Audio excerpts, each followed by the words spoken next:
The 76083 Beware the Vulture is one of 2 new Spider-Man Homecoming sets to be released for the 2017 Marvel Superheroes line. At about $39.99 USD, the set's going to get you 379 pieces and 4 minifigures. While this set is on a relatively small scale, is it actually worth that $40 price tag? Well, let's take it out of the box and find out.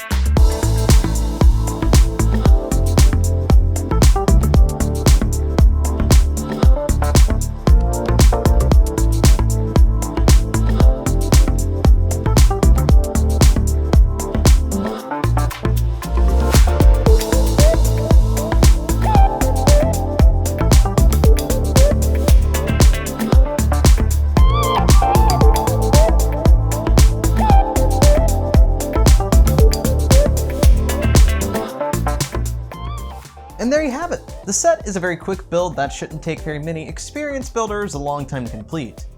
Most of the parts are going to be going into the van that Shocker drives, which has quite a sturdy design, albeit a bit simplistic. One thing I do really want to focus on is the fact that I find that the scale of the vehicle itself is actually very in tune with the minifigures. There's plenty of room to fit minifigures in the front seats while also giving them plenty of room in the back for storage, more minifigures, and the canopy is actually expandable, so you can open it up here to reveal a hidden Gatling gun. First impressions are that the gun is a neat feature, but you'll soon come to realize that because of its construction, the actual movement the gun has is very restricted. That's to say there's not really much movement at all. It can't turn, it can't look up, and aside from folding in and out, you're really stuck to that one position, making it pretty useless for play, especially against some maneuverable heroes like Iron Man and Spider-Man. The canopy's design works well enough, and the roof can close back down very snugly without anything feeling misaligned. But other than that, there isn't too much to the vehicle. The color scheme is extremely boring and uninteresting, which is an unfortunate side effect of having to translate the vehicle from a scene in the movie. And it's cluttered with stickers that try to give it some kind of decal, which ultimately looks pretty haphazardly placed. I guess some of these decals are meant to look like skid marks, but it ends up kind of just looking like some gray tiger stripes or something. You can adjust the mirrors in the front here, but you can't open any of the doors, so you're going to be forced to have to take off the roof over here to actually fit some minifigures inside of the vehicle, which is pretty unfortunate. Moving on to the piece de resistance, the Vulture is surprising. It's hard to get a sense of just how massive the wings are until you have them in your hands, but they're much larger than I was expecting them to be, and that's both a good thing and a bad thing in some instances. One of those instances leads to a very enjoyable and relatively thorough building experience. The use of the Nexo panels on the front here in particular to add texture are both effective and also just pretty satisfying to place. It's almost like completing a puzzle. The wings feature 2 points of articulation, with each feather also having their own point of articulation, leading to some fairly dynamic poses. There's also 2 turbines in the back that can move freely, though I do find that the further back you move the wings, the less range of motion you'll be able to achieve with them.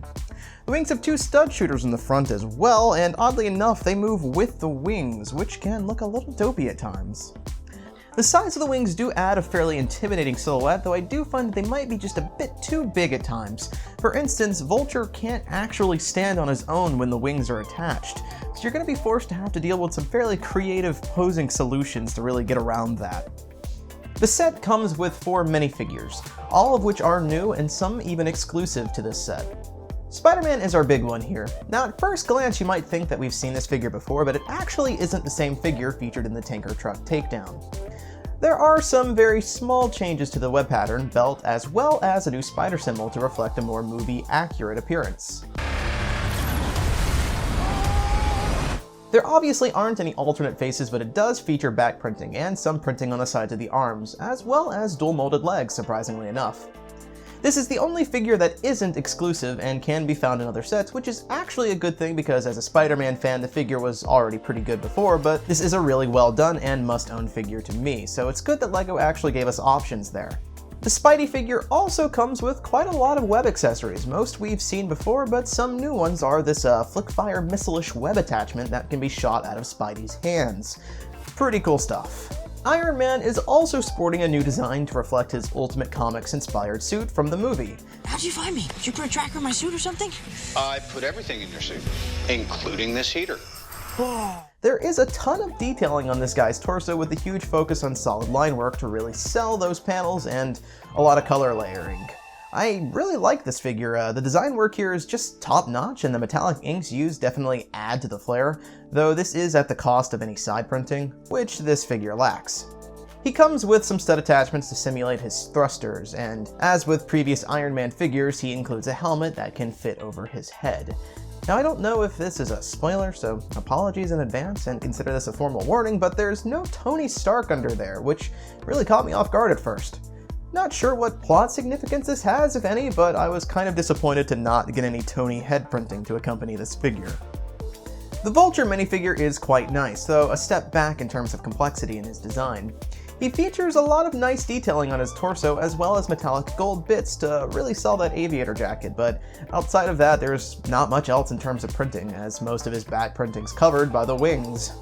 The helmet works well given the scale, but I find that the beak looks a little flat, which is to be expected. He only features one face print, which is generic and looks nothing like Michael Keaton. In fact, this is the exact same face we've seen before with a previous Vulture minifigure, so LEGO definitely cut a few corners here. But since you're going to have the helmet on him 90% of the time, it's not really a big deal. The Shocker is definitely the throwaway minifigure for this set, with nothing about his design really feeling very special or memorable, outside of maybe the massive power gloves he comes with. His torso printing's pretty dull, his face is generic, but he does come with some arm printing, simplistic as it is. He doesn't have any alternate faces, but he is an exclusive to this set, so at least he's got that going for him. Overall, the set is okay. Like the Tanker Truck Takedown, I find that the set really is just a glorified minifigure pack, with the actual set portions to be pretty forgettable and kind of slapped on. The vehicle's nice but boring, the wings are cool but just a bit too big, so overall I can't help but feel like this piece count is a bit inflated, making it hard to really justify that $40 price tag. If the van was a different color, maybe it would be worth it, but alas, as most of the pieces here are going to be white, it's just not that appealing to me as a consumer. So ultimately I find that the thing you're going to want to buy this for are the minifigures, which are all pretty great. Thankfully, LEGO does give you more options in terms of getting that Spidey figure, but we'll get into that with my next review.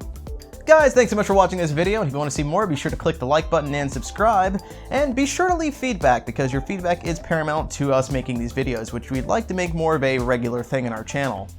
While you're at it, be sure to check out our Patreon at patreon.com/TTV channel, where you can help donate to us directly and help support our channel and help us make more videos just like this one.